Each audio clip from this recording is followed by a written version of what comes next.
ये टीचमेंट पे online classes लेते हैं। लखनऊ के बेस्ट रिजल्ट्स लाने वाले गुप्ता सर अब आगरा, कानपुर, बनारस, बरेली सब शहरों के स्टूडेंट्स के चहेते हो गए हैं। चौबे सर को ऑनलाइन के झमेले समझ नहीं आ रहे थे, फिर टीचमेंट पे इन्होंने test grading, notes, attendance, fees सब ऑटोमेट कर दिया। अब ये सिर्फ पढ़ाते हैं, बाकी सब टीचमेंट कर लेता है।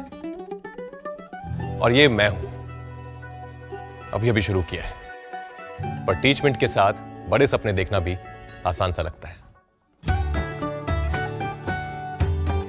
चाहे जैसी भी जरूरत हो, टीचमेंट पे टीचिंग आसान है। आज ही डाउनलोड करें टीचमेंट, इंडिया का नंबर 1 टीचिंग ऐप। तो अब सॉल्व करते हैं क्वेश्चन नंबर 7। तो देखिए यहाँ पर ये क्या कह रहा है कि मान लीजिए 2 किलोग्राम चीनी में 9 × 10 की घात 6 क्रिस्टल है। निम्नलिखित किलोग्राम चीनी में कितने क्रिस्टल होंगे। यानी जैसे चीनी इतने किलोग्राम है और उसमें इतने क्रिस्टल है, तो देखो अनुपात मिल रहा है ना हमारे को। एक तो किलोग्राम है और एक है हमारे पास में क्रिस्टल। तो हम यहाँ पर दो तरह से इसको सारणी में बदल सकते हैं। तो यहाँ पर एक बार आपका ध्यान इधर होना चाहिए, एक बार इसके लिए निकालो और एक बार इसके लिए निकालो। दो तरह से किलोग्राम है, ठीक है, दोनों तरफ से भार है। तो एक बार मान लेते हैं इतने किलोग्राम के लिए x क्रिस्टल होंगे। तो माना कि 5 किलोग्राम के लिए x क्रिस्टल होंगे, x क्रिस्टल होंगे। तो देखो सारणी कैसे बनाओगे आप। एक तो यहाँ पर किलोग्राम है, मतलब उसको भार बोल सकते हैं, और एक हमारे पास में है क्रिस्टल। तो यहाँ पर अपन किलोग्राम जो भार है वो किसका है, वो चीनी का है, ठीक है। तो चीनी और उसका क्रिस्टल का अनुपात दे रखा है। ऐसे आपको दिमाग लगा के इसको सॉल्व करना है, ठीक है।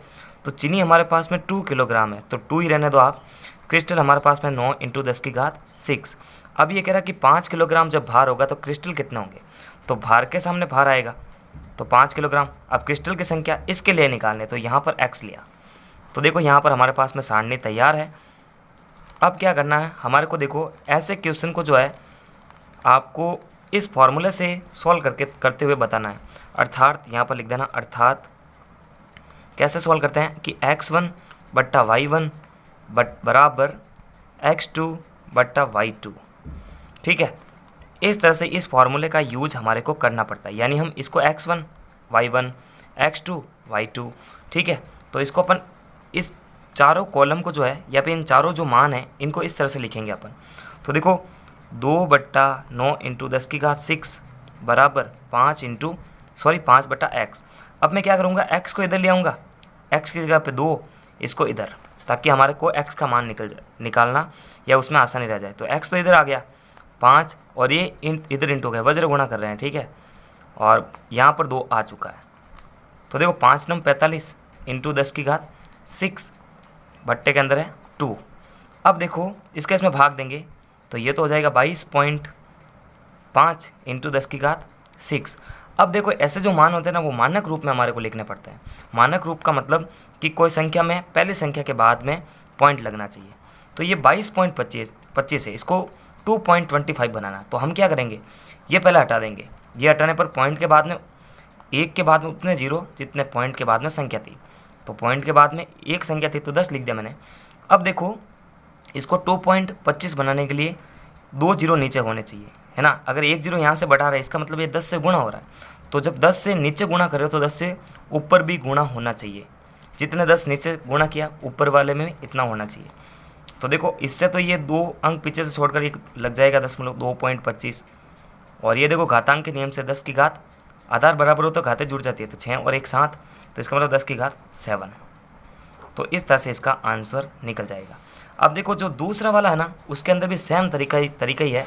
तो मैं इसको सिस्टमेटिक करूँगा तो वीडियो काफ़ी लंबी होगी, तो आप इसको डायरेक्टली समझ ले। मैं कैलकुलेशन बता देता हूँ, बाकी सिस्टमेटिक इस ढंग से आपको करना है।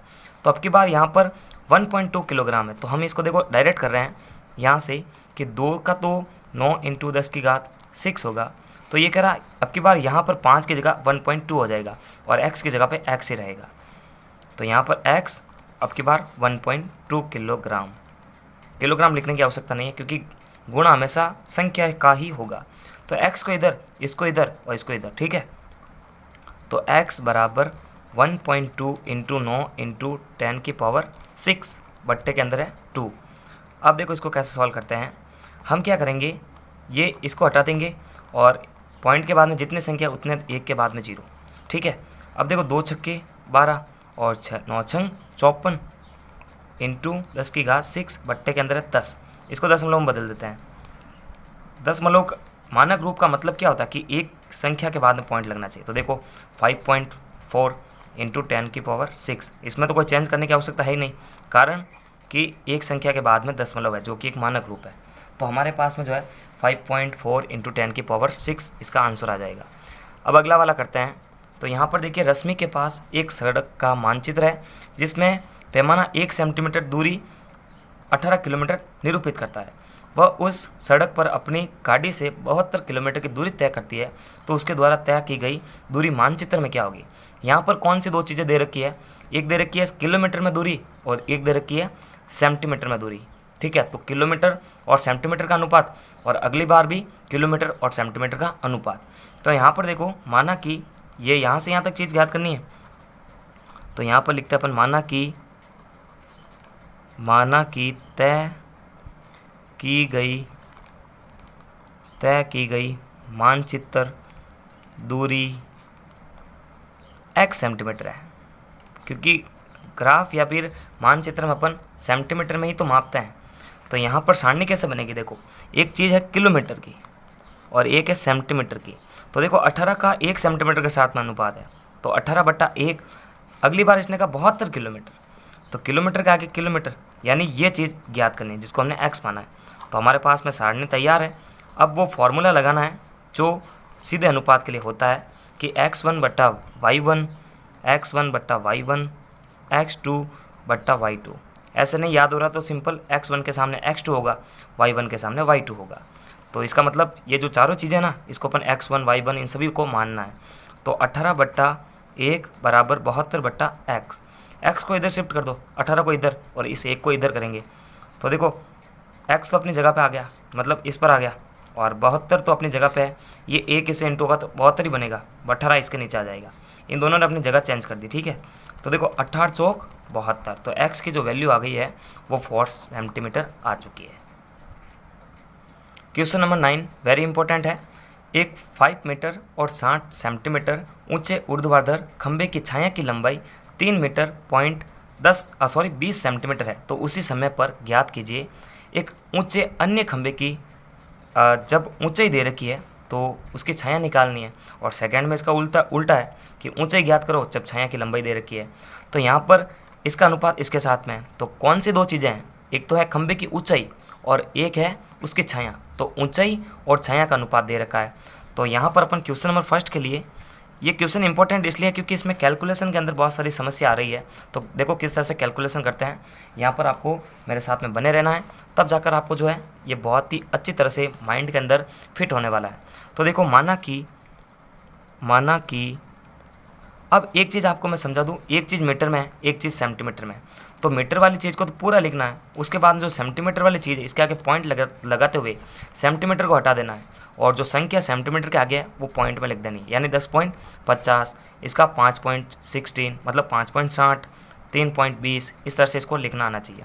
माना कि 10 मीटर 50 सेंटीमीटर, क्योंकि इसको ज्ञात करना ऊंचे एक अन्य खंभे की लंबाई, अन्य खंभे की जो लंबाई है वो x होगी, ठीक है, x मीटर होगी या फिर x होगी, x ही मान। तो देखो यहाँ पर हमने x मान ली इसको, तो अब हम जो है इसकी सारणी बनाते हैं। तो सारणी में देखो दो चीज़ हमारे पास में है, एक है ऊंचाई और एक है लंबाई। तो हम यहाँ पर लिखेंगे ऊंचाई और नीचे लिखेंगे अपन लंबाई। वैसे आप कोष्ठक के अंदर लिख सकते हो कि खंभे की ऊंचाई और छाया की लंबाई, ऐसे भी लिख सकते हो, लेकिन सिंपल तरीके से सॉल्व करेंगे। इसको अपन कैसे लिखेंगे, 5.60, ठीक है, 5.60। इसका अनुपात छाया की लंबाई के साथ में तो 3.20, ठीक है। उसके बाद में कह रहा कि इसके साथ में, इस ऊंचाई के साथ में लंबाई ज्ञात करनी है। तो ऊंचाई के सामने ऊंचाई आएगी, तो ये ऊंचाई थी, तो ऊंचाई वाले कोष्ठक में 10.50, यानी हमारे को ये x ज्ञात करना जो छाया की लंबाई है। तो हमारे पास में देखो सारणी तैयार है। अब अपन जो है सीधे अनुपात के लिए हम जो है जो फॉर्मूला होता है उसको अप्लाई करेंगे और आंसर निकाल देंगे। तो यहाँ पर देखना, अर्थात लिखते हुए वही सिंपल फार्मूला है कि x1 बट्टा y1 बराबर x2 बट्टा y2, ठीक है, इस फार्मूले से। तो इस फार्मूले का मतलब क्या होता है कि ये जो चारों मान हैं इनको अपन इस तरह से एडजस्ट करेंगे।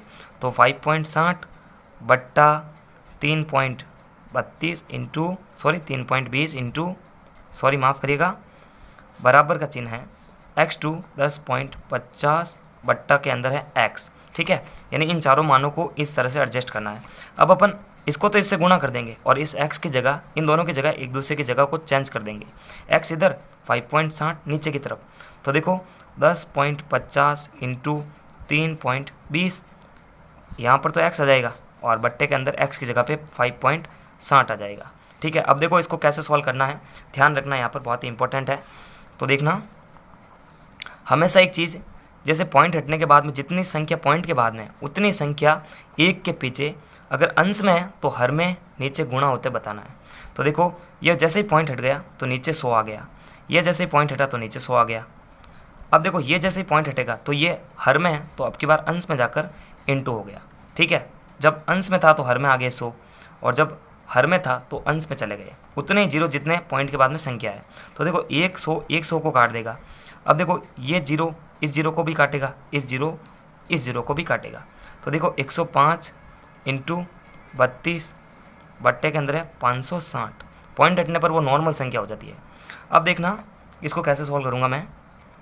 देखो इसको अपन 2 से काटने जा रहे हैं, ठीक है। तो 2 16 बार कट जाएगा, 2 से ये कटेगा 280 बार, ये कटेगा 2 8 16, ये 140, फिर ये 2 चौके 8, फिर ये 70 बार। फिर देखना, अब जो नीचे 70 था उसको अपन 7 इंटू 10 लिख सकते हैं, और अब ये 7 का जो भाग है 105 में बराबर 15 बार जाएगा, और जब 15 बार जाएगा तो ये 15 4 से इंटू हो जाएगा, 5 चौक 60 बनेगा, और 60 बनने पर नीचे जो है 10 शेष रह जाएगा। इस 10 का जो जीरो है वो 60 के जीरो से कट जाएगा, तो अंत के अंदर जो है 6 सेंटीमीटर इसका आंसर आ जाएगा, आंसर आएगा। अब इसका सेकंड वाला है वो भी कर लेते हैं। अब की बार जो है खंबे की ऊंचाई याद करनी है जब इसकी छाया की लंबाई 5 मीटर है। तो यहाँ पर इसका मतलब कॉस्ट कैसे बनेगा, देखो इसको डायरेक्ट कर रहा हूँ, ठीक है। सिस्टमेटिक आप अपनी बोर्ड कॉपी में करना, ठीक है। तो दूसरे वाले में देखो, पहले तो ये चीज़ वापस लिख दो, यानी लंबाई, तो मैं देखो इसको डायरेक्ट कर रहा हूँ, ठीक है। ये सारणी बनाकर वापस सिस्टमेटिक कर लेना। 5.60 बट्टा 3.0 बराबर में है। अब की बार जो है खंबे की ऊंचाई याद करनी है, इसका मतलब ऊंचाई के सामने ऊंचाई वाला कॉस्टेक, ये चीज़ याद करनी है। और जब इसकी लंबाई दे रखी है 5 मीटर, ठीक है। तो यहाँ पर देखना, अब जो है इसको x को अपनी जगह पे रखना, क्योंकि x तो ज्ञात हो जाएगा, इसको इधर ट्रांसफ़र कर देना है। तो 5.60 इंटू 5 बट्टे के अंदर 3.20, x अपनी जगह पे ही है जिसको ज्ञात करना है। अब देखना, ये देखो पॉइंट के बाद में 2 संख्या, तो पॉइंट से पॉइंट कैंसिल हो गया, ठीक है। तो अब देखना 560 इंटू 5 बट्टा 320, इन दोनों को मैं 2 से काटने जा रहा हूँ। 2 को इससे काटेंगे तो 160, इसको काटेंगे तो 2 1 28 280, ये जीरो से जीरो कट गया, ठीक है। अब देखना 2 8 16 और 14 बार, 2 चौके 8 और 2 7 14, फिर देखो 7 पंजा 35 बट्टा 4, फिर जब 4 का भाग 35 में देंगे अपन तो हमारे पास में आएगा 8.75, ठीक है। तो ये इसका मान निकल जाएगा। तो 1-2 बार इसको रिपीट करो तब जाके समझ में आने वाला है। तो क्वेश्चन नंबर 10वां, तो क्वेश्चन नंबर 10वां के अंदर 2 चीज़ें दे रखी है। एक तो दे रखी है ट्रक की दूरी और एक दे रखी है उसका समय, यानी दूरी और समय का अनुपात दे रखा है। तो देखो माल से लदा हुआ एक ट्रक 25 मिनट में 14 किलोमीटर चलता है। यदि चाल वही रहे तो 5 घंटे में कितनी दूरी तय करेगा।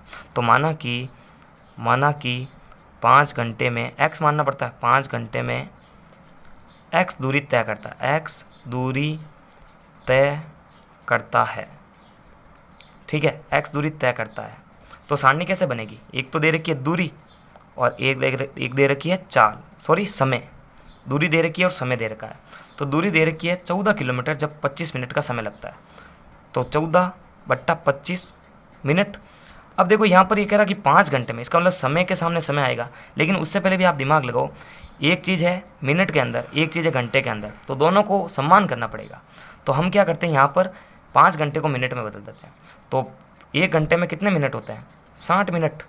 तो 5 घंटे में कितने मिनट होंगे, इसको 5 से गुणा करना पड़ेगा तभी तो ये मिनट बनेगा। 5 घंटे के अंदर। तो 60 इंटू 5 तो 5 30, 300 मिनट। इसका मतलब 5 घंटे के अंदर कितने मिनट होते हैं? 300 मिनट। तो हम क्या करेंगे, यहाँ पर 5 घंटे ना लिखकर इसके जगह पर 300 मिनट लिख देंगे।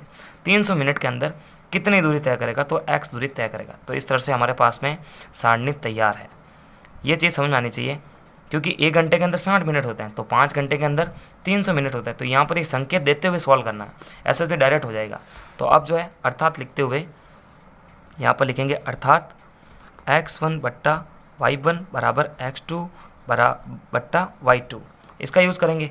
इसका मतलब 14 बट्टा 25 बराबर में x बट्टा 300। तो x को तो अपनी जगह पे रखना, क्योंकि इसको ज्ञात करना है। इसको इधर ट्रांसफ़र कर दो। तो देखो 14 इंटू 300 और 25 तो अपनी जगह पे ही है। अब देखना, जब 25 का भाग 300 में जाएंगे ना बराबर, तो 12 बार जाएगा, और 12 इंटू 14 करेंगे आप तो 168 किलोमीटर आ जाएगा। तो इसका मतलब ये आंसर होगा हमारा। तो नमस्कार, थैंक्स फॉर वॉचिंग। और पूरे चैप्टर की प्लेलिस्ट की लिंक आपको वीडियो के डिस्क्रिप्शन बॉक्स में मिलेगी, वहाँ जाके आप बैक टू बैक सारे वीडियोस देख सकते हैं।